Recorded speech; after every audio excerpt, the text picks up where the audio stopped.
So with that, I'd like to turn this over to my partner in crime in many ways, Albina Tortbayeva, who we saw earlier this morning in the fireside chat with Administrator Power. As we heard earlier, Albina is a young international development professional with experiences in education, skills development, migration, counterterrorism, youth, rule of law in Central Asia. She's from Kazakhstan, but she goes way beyond Kazakhstan in her work. She has a Master's of Art in Education and International Development from the University College of London, which she got during COVID, by the way. She's also founder of the first young researchers community in her country. I know her best through her work as co-champion youth advisor to the global higher education engagement and transformation community of practice, which is hosted by the Usaid Youth Power 2, a learning evaluation network. I cannot wait to hear her response to today's events and learn more about her journey to this work. Albina, it's my pleasure to turn this over to you. Thank you, Yolanda. As always, and thank you everyone for opportunity to speak to you again today.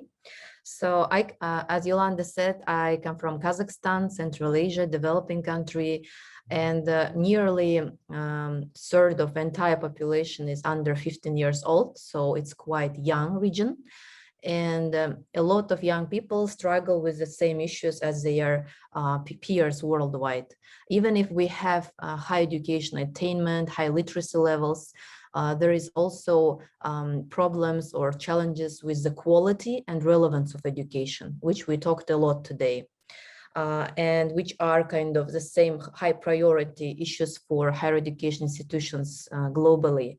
The skills mismatch and skills shortage is set as the problems, key factors that hinder development of our region and our country. And also today, I think it was a really interesting day because I heard a lot of information which shows what exciting work Usaid is doing globally in higher education. For example, speakers from different countries, they shared that in Africa, the programs universities are building entrepreneurial ecosystem, and also they are redesigning curriculum, making it more learner-centered, which I think helpful for young people as me. And also in Iraq, Usaid helping build better career advising centers. In Liberia, we see how mentorship opportunities, which I think the very effective mechanisms, they are working in health education. In Lebanon, work readiness programs, they are building a mental health focus, which is, I think, very important in nowadays context. And they're building leadership skills, communication skills. So they're going beyond traditional teaching. And this all echoes with Usaid's principles of equity, diversity, local ownership, evidence-based programming.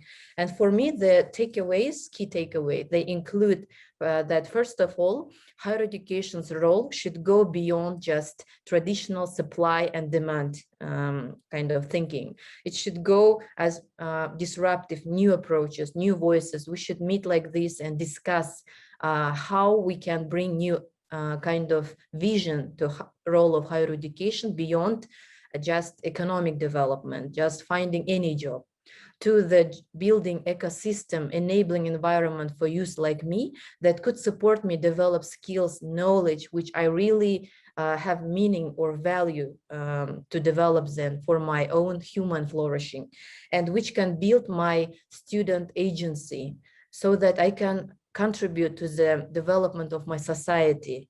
I can be transformative power. So education will give me skills, knowledge, networks, support, as Yolanda said, empowerment, mental health support, so that I can be agent of change. I can find decent job I want, not any job, but kind of secure employment where I can help to the development of society and democracy.